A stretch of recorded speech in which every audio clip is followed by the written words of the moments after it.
Different leagues. Butt snap!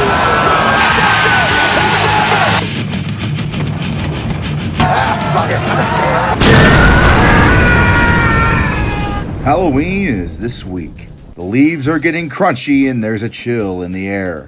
You know what that means? We are about to hit the home stretch of the season. 10 weeks down, 5 to go. 6 if you count the conference title games. The roller coaster is about to start the final climb before we all ride down into oblivion. So how about you subscribe to the channel so you can keep up with the final month and a half of this batshit insane season. Let's get on with it, shall we? Welcome back to Maction But Worse. Watching weekday Conference USA is kind of like asking your cousin to prom. You really want to dance with the Mac, but Maction doesn't start for 2 more weeks, so you're stuck awkwardly dancing with Conference USA until then. Despite being one of the worst conferences in FBS, this game is somewhat important. Western Kentucky needs to beat L Tech to stay in the hunt for a Conference USA title berth. And in the first half, they took care of business, getting out to a 20-7 lead, while L Tech goes full L Tech. Now the Tops just need to come out of the second half and seal the deal. Missed field goal. Have to be able to put away drives and come away with points for the Bulldogs. Clay Devlin to throw back in this one. They throw it back. Full head of steam. He's got plenty of grass ahead. Down the sideline on the trick play. Can they do it? Devin Gandy trying to make it all the way to the house, and he does! Gandy with a house call. Well, that isn't good at all. Way to come out of the locker room and shit yourself, Tops. Now let's clean it up and get the fuck out of Ruston, Louisiana. Tops, what the fuck? Wake up, Tops. Tech. Baker under a little bit of pressure, steps up and throws, and it's complete over the middle. What in the fuck are you doing? And he ties the game here. Congratulations, Western Kentucky. Thanks to you morons sleepwalking in the second half, the Bulldogs have clawed back and tied the game. I don't know if the coaches put the fear of God in you or what, but after this, you finally march downfield into field goal range and have a chance to take the lead with just under 2 minutes left. Just end it now and get out of here with your life. Cannon, can he do it? No! Tipped. It was tipped. Fucking mother of Christ, this cannot be happening. Now it's L Tech's turn to march downfield and win the game. They don't use it. John Hoyt chance gets the kick blocked. L Tech, gonna L Tech. We're going to overtime. L Tech gets the ball first and kicks WKU in the dick with a touchdown to take the lead. When the Toppers get the ball, L Tech shuts them down 3 straight plays but cannot force the turnover. The Toppers finally crawl into the end zone with a chance to tie the game. Except they were so sick of being in Ruston, Louisiana, they said fuck it and went for 2 to end it now. In his first career start, Tisdale, can he make it happen for 2? Can he win the game? Into the end zone. They've got it. They've got the 2-point conversion. L Tech breaks their fans' hearts once again, and Western Kentucky is bowl eligible. Neither of you deserve to win this game, though. Get the fuck out of my sight. Oh, you thought we were done with weekday Conference USA? Oh, bitch, we're just getting started. How about Diego Pavia's former foster home in New Mexico State taking on the newest FBS punching bag in Missouri State? This game was another drunken mess with interceptions galore. The Bears got out to a 7-0 lead first, but the Aggies would tie it up in the second.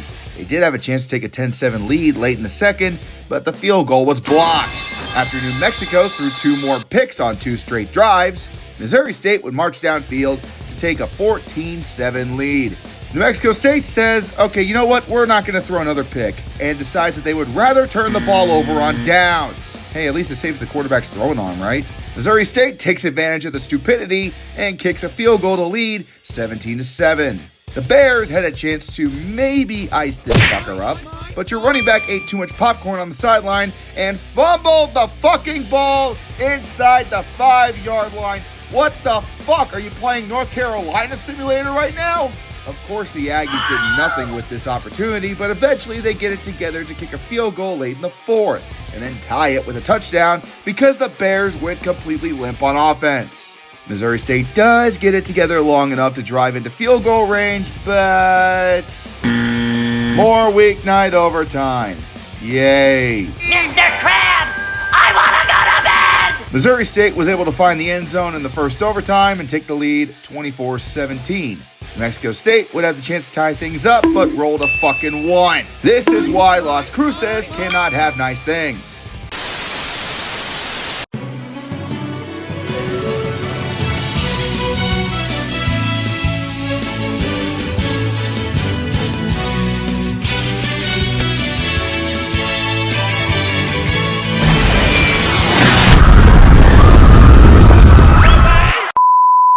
I, of course, saved the best for last. A battle of 1-6 teams who aren't really fighting for survival at this point. They just don't want to suck as bad as the other guy.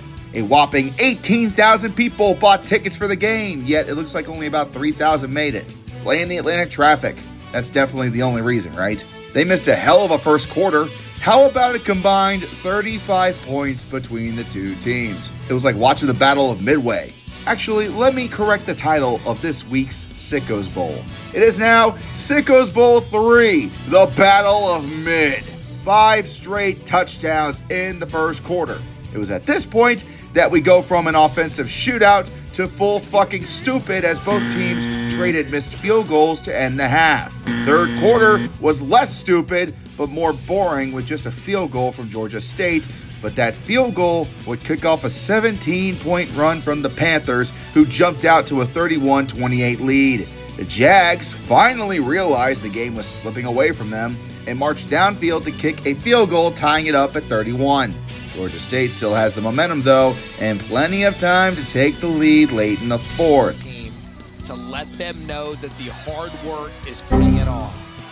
Ball is out! South Alabama has it. Javon Henderson. Touchdown. Jesus fucking Christ. It's the 3rd game of the video, and I have seen 3 different fan bases in the same conference get kicked in the nuts. It's like I'm in early October, New York City, and I'm surrounded by Mets, Giants, and Jets fans. Oh, wait a minute. Sorry, did that hurt? South Alabama doesn't blow this opportunity, and they scored a touchdown on the ensuing drive. Georgia State had a chance on the next drive to tie it back up, but they completely fell apart. Game over. South Alabama's season remains alive by a thread, while Georgia State's season goes up in flames. Could be worse, though. I mean, you're still better than Sam Houston. Okay, both of you, come here. Come, get the fuck over here. And listen. No, both of you, listen to me, you fucking morons. Okay? Cool. Oklahoma, what in the fuck was that? You can't play well 1 out of 4 quarters and expect to win a goddamn game. You need to establish the running attack at some point so that way your quarterback, who is currently held together with Elmer's glue and duct tape, can get a damn break. Ole Miss had your asses in the first half. The spark you guys had in the 3rd quarter made the Rebels sweat with flashbacks to last weekend in Georgia.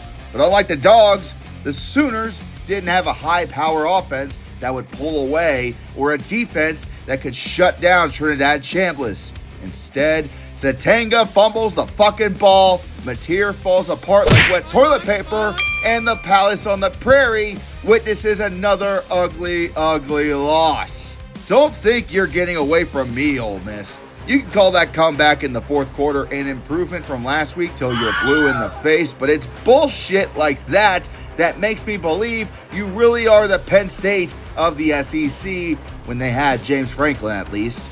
You're definitely better than Penn State right now.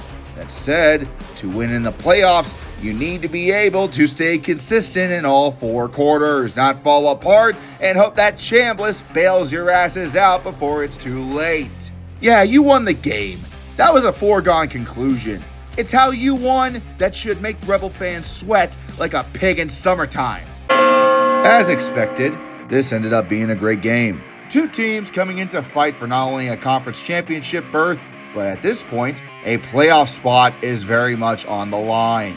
Memphis' loss to UAB hurt their chances at playoff glory, but a win over the very hot USF Bulls could renew their push for the postseason.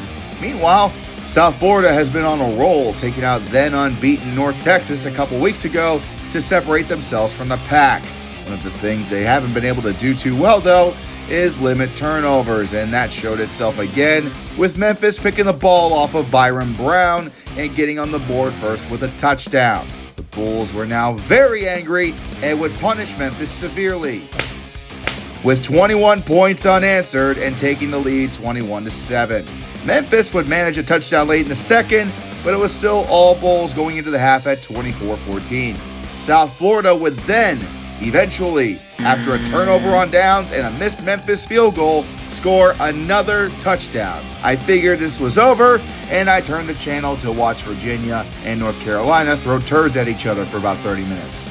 And then, Memphis scored 17 unanswered in the 4th quarter. I fucking blink and Memphis just took over.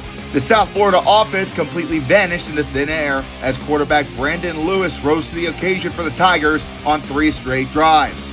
The Bulls at this point were no longer pissed, they instead panicked. Byron Brown finally came out of witness protection and would lead the Bulls into field goal range for their brilliant young kicker and son of a kicking family dynasty, Nico Gramatica, to come in and tie the game. Say the holy chant with me, lads. Gramatica is automatic. No good! Memphis with the stunner! I guess the holy chant was sung by pagans because Gramatica missed the kick and lost the game for South Florida. Fucking pain.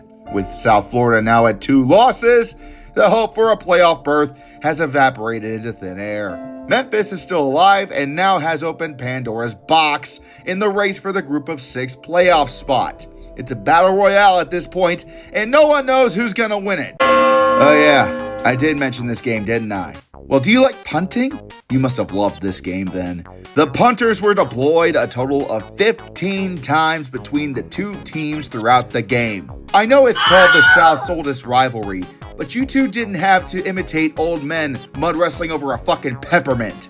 We are tied up at 10-10 in the 2nd quarter, and no one scored another goddamn point for the rest of the goddamn game. North Carolina being led by an old bastard didn't help with the 3 fucking turnovers and the missed field goal. Virginia also chipped in with 2 interceptions of their own. This was bad, and sadly for the few fans that still come to North Carolina football games, it got worse. We have to go to fucking overtime. Virginia, who is not being coached by a sugar daddy trying to relive his glory years, gets on the board first with a touchdown to lead 17-10. North Carolina is able to respond with a touchdown of their own, which threatened to continue this fucking torture into a second overtime. However, Bill Belichick clearly had dinner plans with the hole in his bank account, his girlfriend, and decided to end it now by going for 2. That's ship in motion.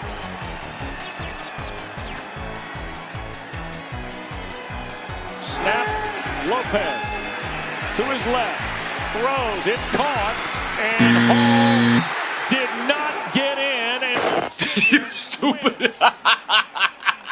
Another embarrassing defeat for the hoodie.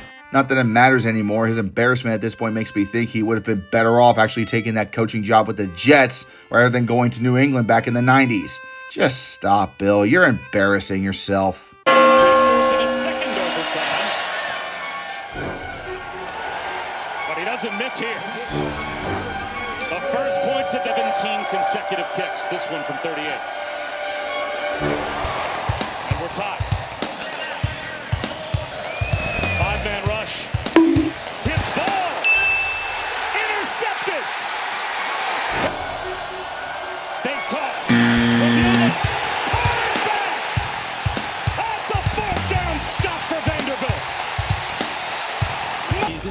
the toss.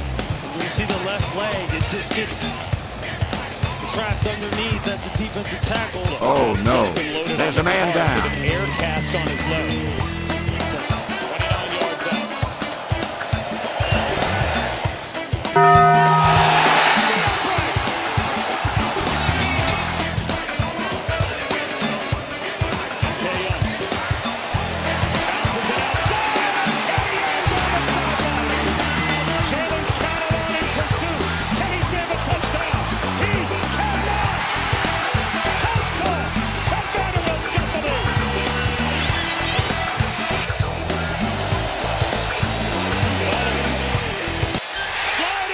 Is made in the end zone, a touchdown.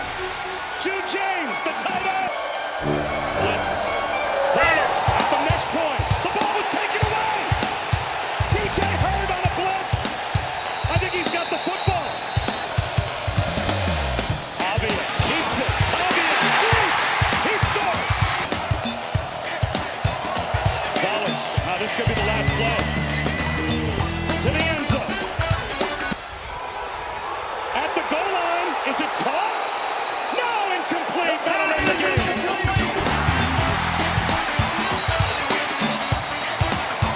Hold on the goal line, or is it short? Yeah, that's a different look at it there. Ball slipping, but it keeps it trapped against this dive.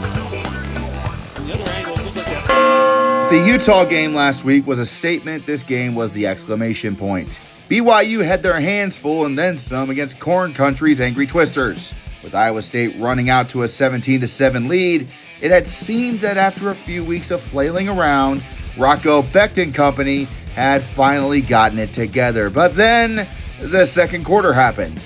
An ugly-ass interception by Rocco Becht would give the Cougars an opening to get back into this game with a field goal. Despite the Cyclones stringing together a nice 12-play touchdown drive after the interception, the Bear of BYU was starting to pick up steam with a touchdown drive to end the first. The momentum continued for the Cougs with a field goal and a touchdown in the third to take the lead briefly before Iowa State tied it up at 27-all. Iowa State has been hanging on for dear life with BYU so far, but that all changed with a single fuck-up. Would have been his first pick. Instead, it leads to a punt, and Flora will let it bounce. BYU will let it roll. Oh, I see. He's a little bit of an idiot. BYU football. How many fucking times do I need to say it? Peter is not a fucking Family Guy reference. It means run to the fucking sideline and get away from the goddamn ball. Holy fucking shit, dude. It's Special Teams 101. Thanks to this smooth brains fuck up, BYU swiftly takes advantage and scores a touchdown. Becht tries to be a hero, but instead throws a fucking pick six, which seals the game. BYU is now 8-0 for the second time in 2 years. The only other team to have done this? Indiana. Yeah, I know. 2025 college football is drunk, but that's beside the point. BYU gets next week off before the first of two potentially titanic road games. Texas Tech on November 8th and Cincinnati on November 22nd. The only two teams behind BYU at the top of the Big 12 right now. If BYU is actually legit, we're going to find the fuck out real soon. This is a nothing burger. Alabama's just going to walk into Williams-Brice Stadium and pluck some cocky feathers. Guys, you going to offense today? Yes, I know your defense is pretty good and shutting down Lenore Sellers so far, but the offense is sputtering. Pressure at the edge. Ball is out. The ball is out. Strip sack. And South Carolina's got it. Troy Pikes with the recovery. Bama, what the fuck? Your lucky cocky only got a field goal out of this shit. Now, seriously, get moving. 4th and goal for Bama. Simpson. Touchdown tie. Josh Cuevas. 14-6 going into the half. Yeah, letting South Carolina hang around has never backfired at all. The ball at the 46. Sellers. He's going to launch it. And he's got his man waiting for it. And Nick Harbor. Touchdown, Kakalaki. Did you feel the 35 pounds of sarcasm there? Pants are being shat in Tuscaloosa. Lenora Sellers is starting to carve into this defense like a fucking pumpkin, and South Carolina takes the lead with a field goal. Think it can't get worse for Alabama? Love with a knuckler. A lot of contact there. South Carolina jumps on it, claiming it is their ball. And it is! Third down and 1. Sellers to the outside. Lenoris to the end zone. How about being down by 8? The Tide are not new to this and rally with a long touchdown drive and a 2-point conversion to tie it with 2 minutes left. But with South Carolina taking over possession, the upset is still very much in play as long as South Carolina doesn't massively fuck it up somehow. 2nd and 4. Work to the gun before that. Here is Sellers, and he's wrapped up by Tim Keenan. Ball may have come out right at the end there. Now they're ruling him down, but you can see Alabama arguing for it. And it is! It is a turnover!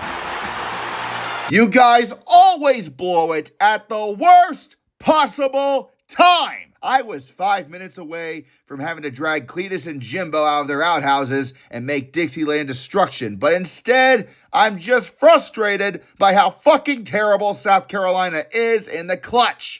Breaking news, Beamer. Letting your quarterback run the ball the entire game sounds good when it's Lenoris Sellers, but sadly, quarterbacks don't always have great ball security. No prizes for guessing how this ends. Bama wins, lol. The Alabama revenge tour continues with a speed bump in Columbia. God, we were so close to greatness, especially with what was going on in Stark Vegas. Some people want to talk trash about South Carolina and how they played. Hey, at least the Gamecocks kept it close throughout the game. Did you not see what the fuck Mississippi State did? They were destroying Texas, embarrassing Texas, shoving their horns in the toilet while giving them a super atomic nuclear wedgie. The cowbells were so loud, Texans who came to watch were going fucking deaf. From the second quarter on, the Bulldogs completely shut down the Texas offense. It is the same old goddamn shit with Texas each week with Arch Manning. The fucker is inconsistent as hell. Sure, he threw for over 300 yards for the first time since playing Sam Houston, but you can't disappear like this every game and expect to win.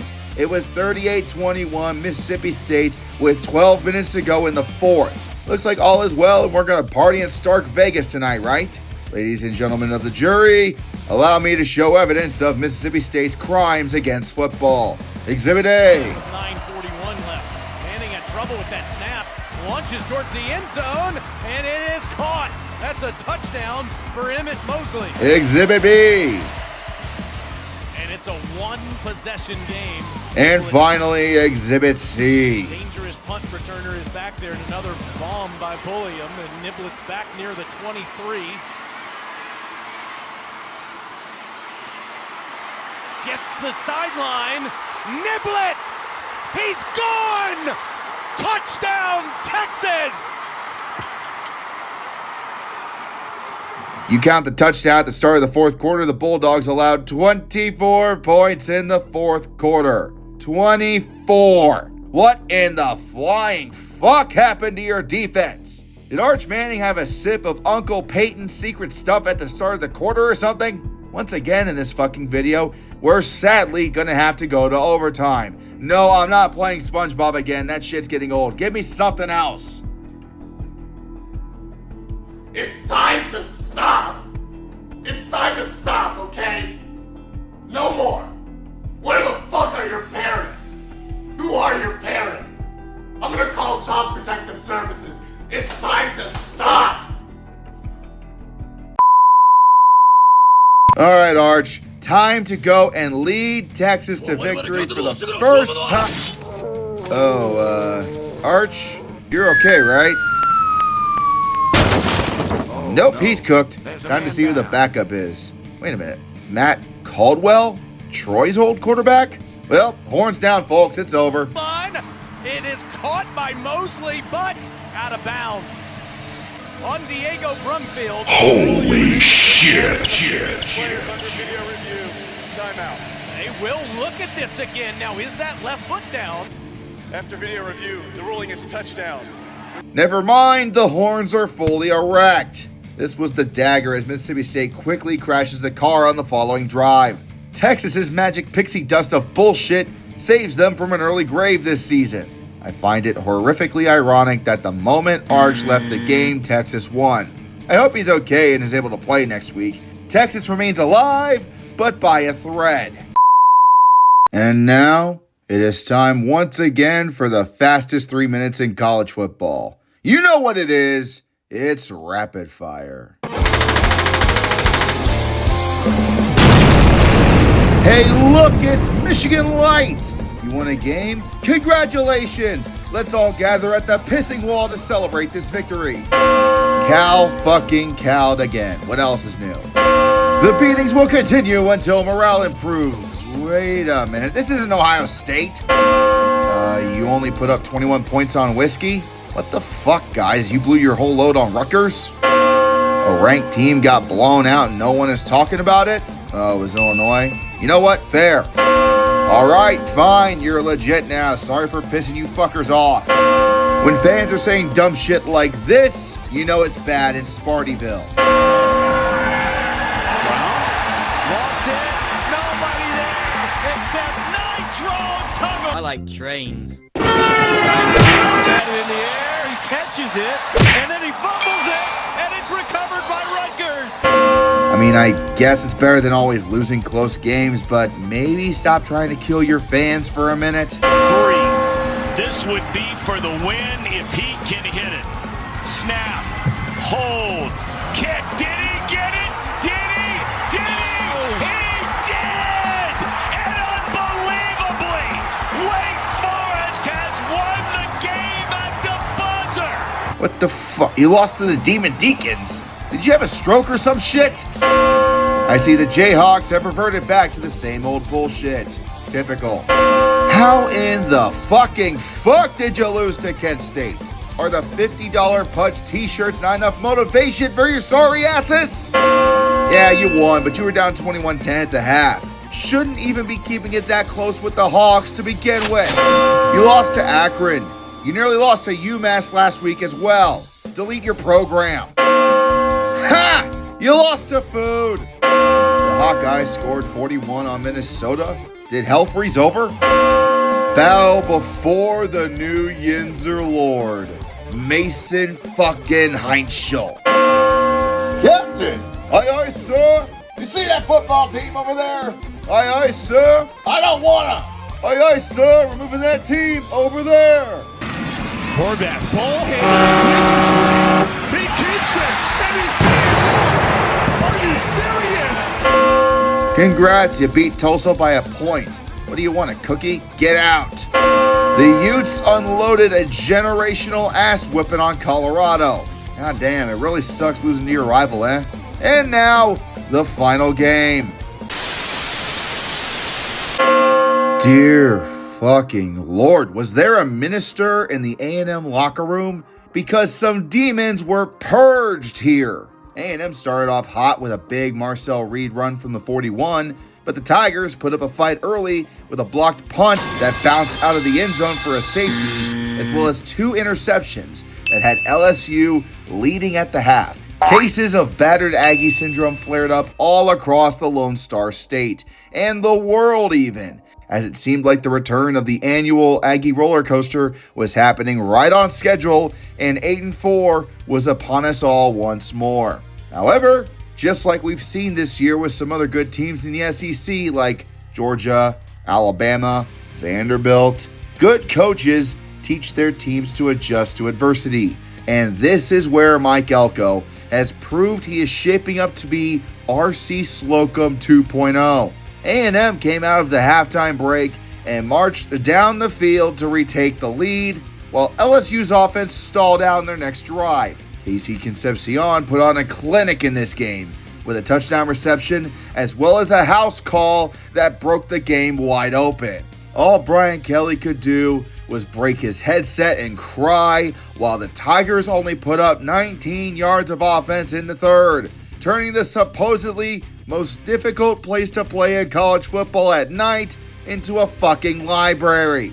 Any fans still sitting in the stadium at this point for both schools began shitting on an increasingly embarrassed Brian Kelly. Good. The fucker deserves this and more. It was all over by the time the fourth quarter started, with the only thing dying in Death Valley on this night was LSU's playoff hopes. The traveling 12th man had turned Tiger Stadium into an impromptu yell practice. A&M came out to Baton Rouge to make a statement, and that statement is that Mike Elko has turned the clock back to the early 90s. It has been 31 years since the Aggies nabbed a victory in Baton Rouge. It is the first 8-0 start in 34 years. The first victory on the road against a ranked SEC opponent in 11 years. In one pent-up beatdown, the Aggies put both the Texas 8-4 memes and Brian Kelly's coaching tenure in hospice care. I have no problem with my 2-hour roast of A&M aging like milk so far this season. The fan base for A&M needed that, and they need this. Some of the most loyal bastards to support a team in college football are finally getting their moment in the sun, and I'm genuinely happy for them. As for the fucking Tigers, though, I said it last week, and I was completely right. LSU, you are fucking done. The Brian Kelly experiment has collapsed harder in Louisiana than the dams in New Orleans during Hurricane Katrina. Get ready to speak Gator Bowl, you useless bastards. Speaking of old BK, it seems like the Baton Rouge boosters have dug deep into their Cajun pockets and ended their suffering. Where in the flying fuck do I begin here? How about the beginning? From the moment he left Notre Dame, we all knew this was destined for failure. He took LSU, who was fresh off a national championship only a couple of years prior, and did absolutely nothing with them but flop like a fish. Oh yeah, he developed a Heisman quarterback? Yeah, that's cool. They went 9-3 that year. Wide receiver you? Nice work, where's the conference championships? Smashing your fist on the desk with anger? Telling famed LSU strength and conditioning coach Tommy Moffitt to take a hike? What came from that exactly? Oh yeah, he hiked right into the welcoming arms of the old army. Sounds about right considering how A&M completely bullied LSU all night Saturday. The Tigers were getting royally fucked from A to Z with this fucker at the helm. And we all know what kind of a man he really is. In my opinion, Brian Kelly is a no-good piece of shit who should be coaching NAIA ball in New Mexico and not being on the sidelines of one of the top programs in the country. From the time he left Cincinnati as coach of the Bearcats in the middle of the night to go to Notre Dame, and then fucked off from the Irish once he realized he wasn't good enough to win a national title with them, he's been a fucking disgrace to this sport. Best of all for LSU, dumbasses like these come in pairs. Scott Woodward, the man responsible for Texas A&M paying the single largest contract buyout in college football history, is also now responsible for the second largest buyout as well. $53 million goddamn dollars up in smoke. If LSU is firing Brian Kelly, they need to fire Scott Woodward as well. It is the only way that this school will ever recover from this debacle. The irony of all this is so thick, I could build a fucking bridge with it. Woodward turned around in 2021 and told LSU fans love a winner, and that's why I know LSU fans will love Brian Kelly. And just like at Texas A&M, he sold everybody a pot of gold that was filled with nothing but shit. Enjoy sinking into the bayou, Tigers, because this program stinks more than the petrochemical runoff oozing from the refineries across the river from your stadium. Of course you dipshits win the coveted Dumbass of the Week award. Welcome to the Billy Napier zone, bitch. I'm sure Florida is still laughing their asses off at you, though, since Scott Woodward gets to hire Brian Kelly's replacement. And now, we remember those whose dreams of bowling this December were ended this past weekend by a firing squad.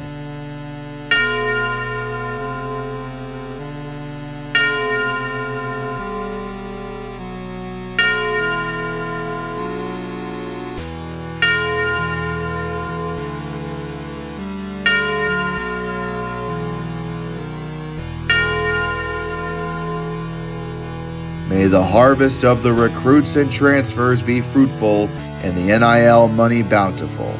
This is the way.